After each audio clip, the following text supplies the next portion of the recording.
الوجود والحصول والكون والثبوت ألفاظ مترادفة عندهم، والوجود الذهني عند بعض المحققين عبارة عن الشيء من حيث هو مع قطع النظر عن القيام بالذهن، فكذا الحصول الذهني وهو مرتبة المعلوم فلا يعرف عن المعلوم الشيء من حيث هو، والحصول في الذهن أمر زائد عليه فلا يكون معتبرا في المعلوم، والحق أن الوجود الذهني ليس هو الطبيعة من حيث هي فإنهم استدلوا على زيادة الوجود مطلقا على الماهر من حيث هي، بل الموجود الذهني ما لا يعتبر فيه جهة الخيال في الذهن ويعتبر معه الوجود مع قطع النظر عن تلك الجهة، ففي العبارة مسامحة بأن يراد بمرتبة الحصول في الذهن مرتبة الشيء من حيث هو، وإنها أقرب إليها بالنظر إلى قيامه بالذهن.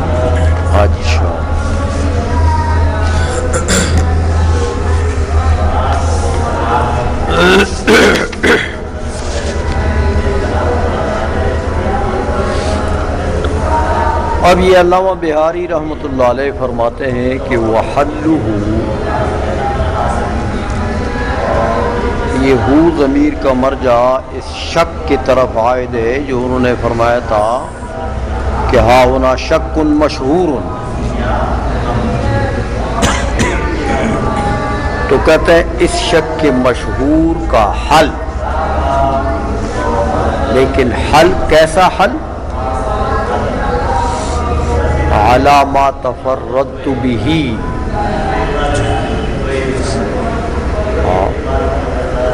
جس حل کے اوپر علامہ بہاری فرماتے ہیں کہ میں متفرد ہوں، میں متفرد ہوں،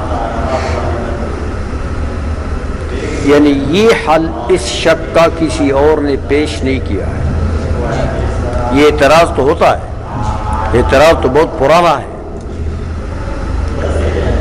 لیکن جو حل میں پیش کر رہا ہوں یہ حل کسی اور نے پیش نہیں کیا۔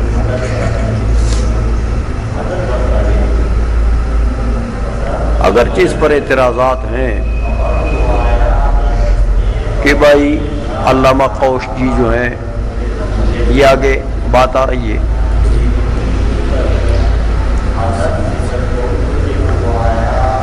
اسی طرح میر زائد ہروی ہے، اسی طرح متکلمین ہیں، بہت سے علماء ایسے گزرے ہیں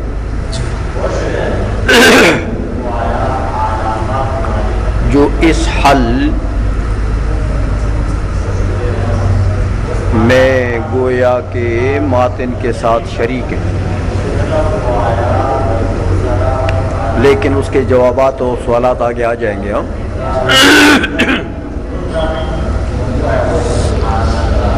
تو کہتے ہیں بھائی بات یہ ہے کہ جو یہ مقدمہ مانتا ہے کہ العلم والمعلوم متحدان بالذات،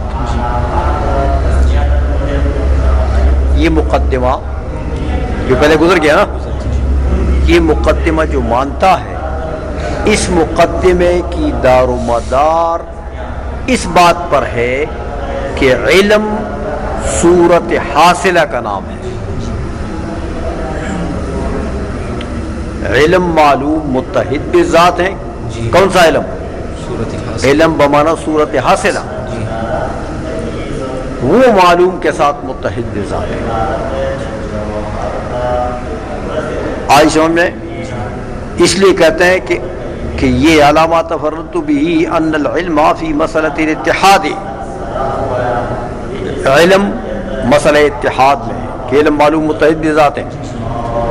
یہ کون سا علم ہے؟ بمعنی صورت العلمیہ، صورت حاصل۔ اچھا، یہ علم بمعنی صورت علمیہ اس صورت میں آپ لیتے ہیں کیسے متحد بالذات ہے بھائی؟ کیسے متحد بالذات ہے؟ کہتے متحد بالذات اس اعتبار سے ہے کہ دیکھو یہی صورت فَإِنَّهَا مِنْ حَيْثُ الْحُصُولِ فِي الذِّهْنِ معلوم، یہی صورت ذہن میں اس صورت کے دو مرتبے ہیں، ایک اس صورت کا ذہن میں مرتبہ ہے حصول فی الذہن کا مرتبہ، دوسرا مرتبہ ہے قیام العوارض کا مرتبہ، ومن حیث القیام بہ علم، یہی صورت حصول فی الذہن کے مرتبے میں کیا ہے؟ معلوم، اور یہی صورت قیام العوارض کے مرتبے میں کیا ہے؟ علم۔ تو دیکھو معلوم بھی کیا چیز ہوئی؟ یہ صورت، علم بھی کیا چیز ہوئی؟ یہ صورت۔ تو اتحاد بالذات ہو گیا علم اور معلوم کے درمیان، اور تغایر بالاعتبار، کیونکہ یہی صورت اگر آپ حصول فی ذہن کے مرتبے میں لیتے ہیں تو معلوم ہے، اور یہی صورت اگر آپ قیام العوارض کے مرتبے میں لیتے ہیں تو علم ہے۔ تو علم معلوم کیا ہوئے؟ متحد بالذات۔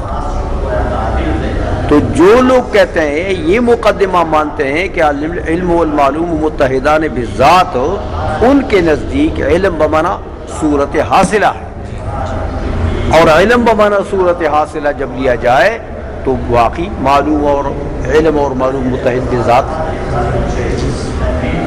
ایک تو انہوں نے یہ بات فرمائی، اس بات کو سمجھ گئے ہو؟ اچھا،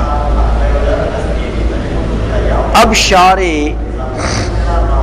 ملاحسن جو ہے وہ آپ کو یہ بتاتے ہیں کہ فَإِنَّهَا مِنْ حَيْثُ الْحُصُولِ فِي الذِّهْنِ معلوم۔ ہاں، ماتن نے یہ کہا کہ یہی صورت حصول فی الذہن کے مرتبے میں کیا ہے؟ معلوم۔ کہاں معلوم ہے؟ حصول فی الذہن کے مرتبے میں کیا ہے؟ معلوم۔ تو بھئی یہ حصول فی الذہن کا مرتبہ، یہ حصول فی الذہن کس کو کہتے ہیں؟ سمجھ آئیے؟ فرماتے ہیں ایک بات یاد رکھو کہ وجود ہے، حصول ہے، کون ہے، ثبوت ہے، یہ سب کیا ہیں؟ الفاظ مترادفۃ عندہم، مناطق کے نزدیک یہ سب کیا ہیں؟ الفاظ مترادفہ۔ تو حصول فی الذہن کے مرتبے میں معلوم ہے، کیا مطلب؟ وجود فی الذہن کے مرتبے میں معلوم ہے، کیوں؟ حصول اور وجود تو ایک چیز ہے۔ اچھا، تو والوجود الذہنی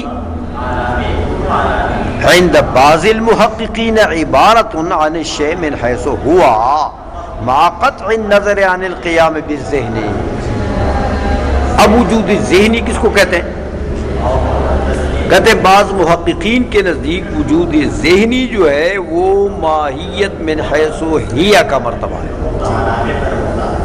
وجود ذہنی، کسی چیز کے وجود ذہنی کا کیا مطلب؟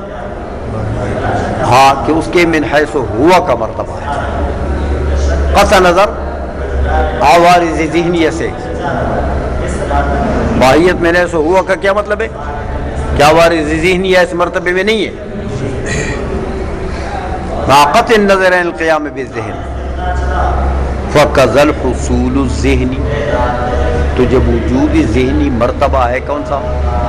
میں نے ایسا ہوا کہا، تو حصول ذہنی بھی مرتبہ میں نے ایسا ہوا کا ہو گیا، کیونکہ حصول اور وجود تو ایک چیز ہے۔ وَهُوَ مَرْتَبَةُ الْمَعْلُومِ، اور یہ کیا بنا؟ ہاں، یہ ماتن نے کہا نا کہ اس مرتبے میں کیا ہے؟ معلوم۔ تو معلوم کا مرتبہ یہ ہو گیا، سمجھائیے کہ ماہیت من حیث ہوا، شے من حیث ہوا، اس مرتبے میں یہ معلوم ہے۔ آئی سمجھ میں؟ اچھا، بس اب کہتے ہیں کہ یہ میں نے جو تقریر کر دی نا حصول فی الذہن کی، کہ حصول ذہنی کس کو کہتے ہیں؟ شے من حیث ہوا کو، شے من حیث ہوا کو. تو کہتے ہیں اب بعض لوگوں نے اعتراض کیا ہے کہ یار یہ شے من حیث ہوا، شے من حیث ہوا، یہ تو الگ چیز ہے، اور حصول فی ذہن جو ہے یہ الگ چیز ہے. دیکھو شے من حیث ہوا میں انہوں نے کہا کہ شے من حیث ہوا میں کیا ہوتا ہے، بس نفس ماہیت ہوتی ہے، نفس اس مرتبے میں، اس ماہیت کے مرتبے میں اس کے ساتھ حصول فی ذہن یا حصول فی الخارج اس کا اعتبار نہیں ہوتا. لہذا حصول فی ذہن یا حصول فی الخارج یہ تو ایک امر زائد ہے.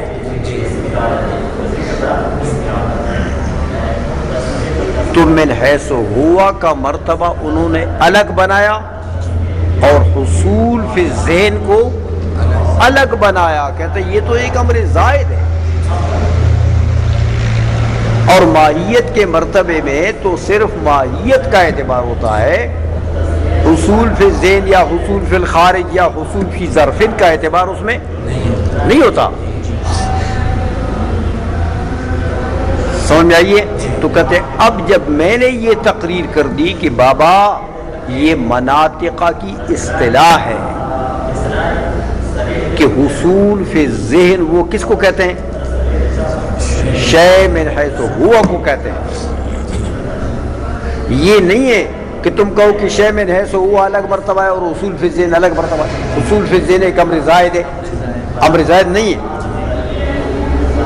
یہ مناطق کی اصطلاح ہے کہ حصول فی ذہن وہ کن کو کس چیز کو کہتے ہیں، شے من حیث ہوا کو کہتے ہیں. تو اب حصول کوئی امر زائد نہیں ہے کہ ماہیت کا مرتبہ امر زائد ایک اور چیز ہو اور حصول فی ذہن ایک امر زائد ہو، ایسا نہیں. یہ بات سمجھ میں آ گئی؟ اس لیے کہتے ہیں فلا یردو. اب یہ سوال پیدا نہیں ہوتا کہ ان المعلوم الشیء من حیث ہوا، کہ معلوم تو شیء من حیث ہوا کا نام ہے، اور والحصول فی الذہن امر زائد علیہ. حصول فی الذہن تو ماہیت سے ایک امر زائد ہے. جب امر زائد ہے تو فلا یکون معتبرا فی المعلوم، تو معلوم میں حصول فی الذہن معتبر نہیں ہوگا. معلوم میں تو صرف ماہیت معتبر ہو گئی ہے، تو لہذا حصول فی الذہن جب امر زائد ہے تو یہ وہاں معتبر نہیں ہوگا. اب یہ سوال وارد ہو؟ ہاں، بات سمجھ میں آ گئی ہے؟ اچھا، لہذا جب میں نے یہ تقریر کر دی کہ من حیث ہوا جو شے من حیث ہوا ہے حصول فی الذہن سے یہی مراد. ماتن نے جو متن میں کہا نا کہ الحصول فی الذہن معلوم من حیث الحصول فی الذہن معلوم، یہ من حیث الحصول کا جو مرتبہ ہے یہ کیا چیز ہے، شے من حیث ہوا، شے بس. اچھا، اب یہ تو انہوں نے اپنی تحقیق کر دی، متن کو واضح کر دیا کہ معلوم کا مرتبہ کون سا ہوا، حصول فی الذہن کا مرتبہ. حصول فی الذہن کا مرتبہ کس کو کہتے ہیں، شے من حیث ہوا، شے. اچھا، یہ معلوم کا مرتبہ ہو گیا. اب والحق سے یہ جو انہوں نے کہا کہ والوجود الذہنی عند بعض المحققین عبارت عن الشیء من حیث ہوا، اس کا رد کرتے ہیں. ملاسم کہ جو یہ لوگ کہتے ہیں کہ بھائی حصول فی الذہن کس کو کہتے ہیں، شے من حیث ہوا کو کہتے ہیں، یہ بات غلط ہے. متن کا دار و مدار تو اس پر ہے نا. یہ بعض محققین کے قول پر دار و مدار ہے کہ بعض محققین نے کہا اصول فی الذہن کس کو کہتے ہیں؟ شے من حیث ہوا کو. تو لہذا معلوم کا مرتبہ کون سا ہوا؟ اصول فی الذہن. اصول فی الذہن کیا چیز ہے؟ شے من حیث ہوا. تو یہ معلوم کا مرتبہ ہو گیا. تو متن کا دار و مدار تو عند بعض المحققین کے اس قول پر ہوا نا. مولا حسن فرماتے ہیں کہ یہ بعض محققین کا یہ قول یہ صحیح نہیں ہے، انہوں نے سمجھا نہیں ہے. سمجھ میں آ گئی ہے؟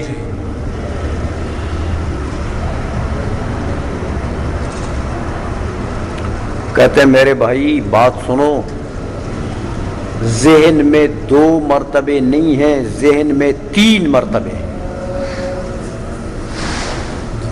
صورت جب ذہن میں جاتی ہے تو وہاں 3 مرتبے ہوتے ہیں. دیکھو، ایک شے من حیث ہوا کا مرتبہ ہوتا ہے. سب سے پہلے جب صورت ذہن میں جاتی ہے تو شے کی ماہیت جاتی ہے. دوسرے مرتبے میں کیا ہوتا ہے؟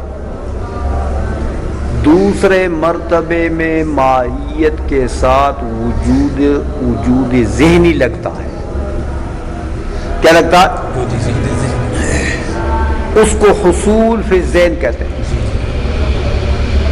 یا وجود ذہنی کہتے ہیں. اور عوارض بالکل نہیں ہوتے، دوسرے عوارض نہیں ہوتے، صرف وجود لگتا ہے. تیسرے مرتبے میں جا کر پھر دوسرے عوارض ذہنیے لگ جاتے ہیں. سمجھ آئیے؟ کلیت ہے کہ جزئیت ہے کہ ذاتیت ہے کہ عارضیت ہے وغیرہ، وہ عوارض لگ جاتے ہیں. اس کو قیام کا مرتبہ کہتے ہیں، قیام العوارض کا مرتبہ. آئی سمجھ میں؟ اس لیے کہتے ہیں والحق ان الوجود الذہنی لیس هو الطبیعۃ من حیث ہی. حق یہ ہے کہ وجود ذہنی جو ہے یہ طبیعت من حیث ہی کا نام نہیں ہے، جیسے بعض محققین نے کہا. کیوں؟ دیکھو فإنهم استدلوا على زیادۃ الوجود کہ مناطقہ نے تو دلائل قائم کیے ہیں اس بات پر کہ وجود ماہیت سے ایک شے زائد کا نام ہے. وجود ماہیت کا عین نہیں ہے، ماہیت الگ چیز ہے اور وجود اس سے شے زائد کا نام ہے. سمجھائیے؟ اس لیے کہتے ہیں انہوں نے مناطقہ نے دلائل قائم کیے علی زیادت الوجود مطلقاً علی الماہیت من حیث ہی، کہ وجود خارجی ہے کہ وجود ذہنی ہے. مطلقاً وجود خارجی ہے کہ وجود ذہنی ہے. ہر ایک وجود جو ہے یہ ماہیت سے امر زائد ہے، ماہیت سے بس. تو جب وجود ماہیت سے امر زائد ہے، اب جو چیز ذہن میں جاتی ہے تو پہلا مرتبہ کون سا ہوگا؟ میں نے ایسا ہوا. اس لیے کہتے ہیں بل الموجود الذہنی، موجود ذہنی کس کو کہیں گے؟ ما لا یعتبر فیہ جہت القیام بالذہن ویعتبر معہ الوجود. سمجھائیے؟ موجود ذہنی اس کو کہتے ہیں جس میں قیام العوارض کا اعتبار نہ ہو، دوسرے عوارض معتبر نہیں ہیں. البتہ ویعتبر مع الوجود، وجود معتبر ہے. تو دیکھو حصول فی الذہن یا وجود فی الذہن کس کا نام ہے؟ ماہیت من حیث الوجود، اس کے ساتھ وجود معتبر ہے، وجود ذہنی. ہاں، ما قطع النظر عن تلک الجہت، یہ قیام العوارض کی جو جہت ہے نا، اس سے قطع نظر، یعنی مطلب یہ ہے کہ یہ درمیانہ مرتبہ ہوا. جب ذہن میں چیز جاتی ہے تو پہلا مرتبہ کون سا ہے؟ ماہیت کا. وہاں وجود خارجی نہیں، وجود ذہنی نہیں، اور عوارض نہیں، کچھ ہے نہیں. دوسرے مرتبے میں کیا ہوتا ہے؟ وجود ذہنی لگ جاتا ہے. ماہیت میں نیس الوجود، اس کو وجود ذہنی کا مرتبہ کہتے ہیں، اس کو حصول ذہنی کا مرتبہ کہتے ہیں، اور عوارض نہیں ہوتے. تیسرے مرتبے میں جا کر کیا ہوتا ہے؟ قیام العوارض، باقی عوارض بھی لگ جاتے ہیں. عائشہ میں بس جب بات بنی ہے یہ کہ بھائی یہ بعض محققین کی جو بات ہے کہ وجود ذہنی نام ہے کس کا؟ شے میں نے سو ہوا کا. جب یہ بات غلط ہو گئی تو اب متن کے حل کا دار و مدار ہوتا کس پر؟ اسی پر. تو متن کا سارا حل غلط ہو گیا. یہ جو اس نے کہا ہے ماتن نے کہ فَإِنَّهَا مِنْ حَيْثُ الْحُصُولِ فِي الذِّهْنِ معلوم، حصول فی الذہن کے مرتبے میں چیز معلوم ہے نہیں. حصول فی الذہن کے مرتبے میں تو اس کے ساتھ وجود ذہنی معتبر ہے. تو حصول فی الذہن کے مرتبے میں تو معلوم نہیں ہے. حصول وہ تو ماہیت کے مرتبے میں معلوم ہے. پہلا مرتبہ معلوم کا ہے. جب چیز ذہن میں جاتی ہے تو من حیث ہوا کے مرتبے میں کیا ہے؟ معلوم. حصول فی ذہن کے مرتبے میں معلوم ہے نہیں ہے. تو متن تو پھر غلط ہو گیا. متن تو پھر اس لیے کہتے ہیں ملا حسن کہ ففی العبارت مسامحۃ، متن کی عبارت میں کیا ہے؟ مجاز ہے، مسامحت ہے. کہتے مجاز یوں ہے، دیکھو کہ اصل معلوم کون تھا؟ من حیث ہوا، شے من حیث ہوا، یہ معلوم تھا. تو ماتن نے کیا کہہ دیا کہ حصول فی ذہن کے مرتبے میں معلوم ہے. تو دیکھو کہنا تو یہ تھا کہ شے من حیث ہوا کے مرتبے میں معلوم ہے، یہ کہنا تھا. تو کیا کہا؟ حصول فی ذہن کے مرتبے میں معلوم ہے. تو یہ ایک مرتبے کا جو حکم تھا وہ دوسرے مرتبے پر لگا دیا. تو یہ کیا ہے؟ مجاز ہے. اچھا تو بھائی یہ حصول فی ذہن کے مرتبے کو معلوم کہا تو پھر قیام کے مرتبے کو معلوم کہتے ہیں نا؟ کہتے نہیں، یہ حصول فی ذہن کا جو مرتبہ ہے نا یہ ماہیت کے مرتبے کے قریب ہے، اور قیام کا مرتبہ وہ بعید ہے. اس لیے اس کو تو کہا جا سکتا ہے، سمجھ میں یہ، لیکن اس کو نہیں کہا جا سکتا. تو مطلب یہ ہوا کہ متن میں مجاز ہے.